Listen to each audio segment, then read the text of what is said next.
In this video, I'll talk about some common mistakes that people do for their single leg approach jump. So stay tuned where I break down those common mistakes and how you can improve on those mistakes.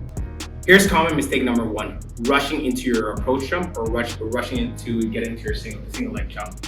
So when you're approaching for a single leg jump, so one of the common mistakes, like I said, is that you're rushing into it. So it's very imperative / important for you to actually maximize the speed, because you don't have your block foot to help you out as a 2-foot jumper. As a 1-foot jumper, you really just have your penultimate, and you have your penultimate and your block foot as one. So for example, let's say I'm jumping off of one, I'm taking off of 1 foot. So you gotta really maximize the speed accordingly and making sure that your speed is very, very in control. What matters is that your speed's in control first, and then you build up the speed force. So some people, they go into it, they'll rush in too quickly, they'll rush in and just miss the target completely.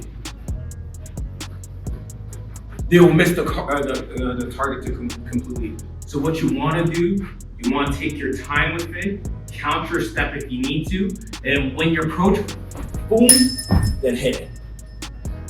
So when you go for your penultimate step, you wanna make sure that you're in nice and controlled motion. So a nice, easy saying I like to say to people: slow is smooth, smooth is fast. What it means from it is that master your technique, build from it, and then increase the intensity.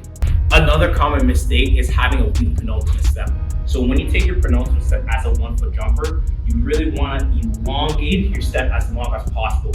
When you do the movement, really focus on pushing, covering as much ground as possible.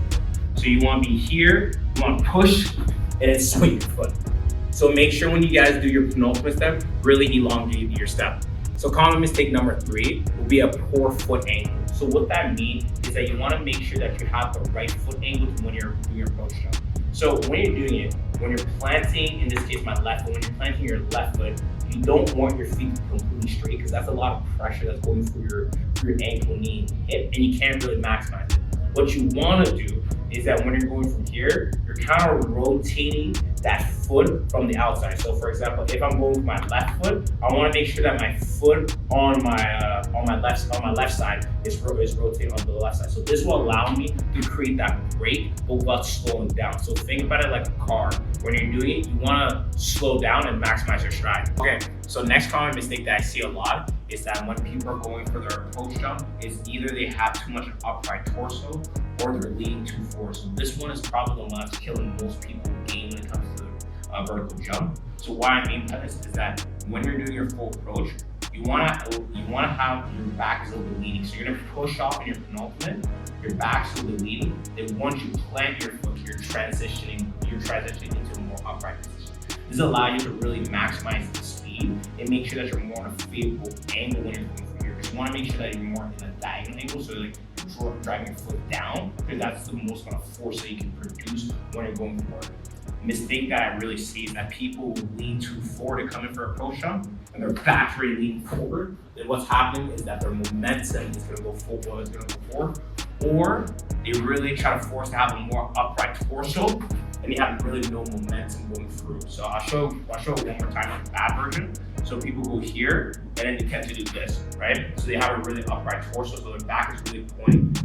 Their back is a little bit too up. But what happened is that it sounds a little counterintuitive, but what happened is that you're gonna tend to do this. You're gonna hop into it, right? And then you're pushing up. So you're separating the two movements. When you're doing your single leg approach, you're not separating the two movements. It's just one movement as well. So that's why you kind of lean your back. When you're leaning your back, then you're more of a diagonal angle, so that you can actually go for a takeoff as a 1-foot jumper. So that's another common mistake that I see, which is keeping your back too upright or too forward when going for your approach jump.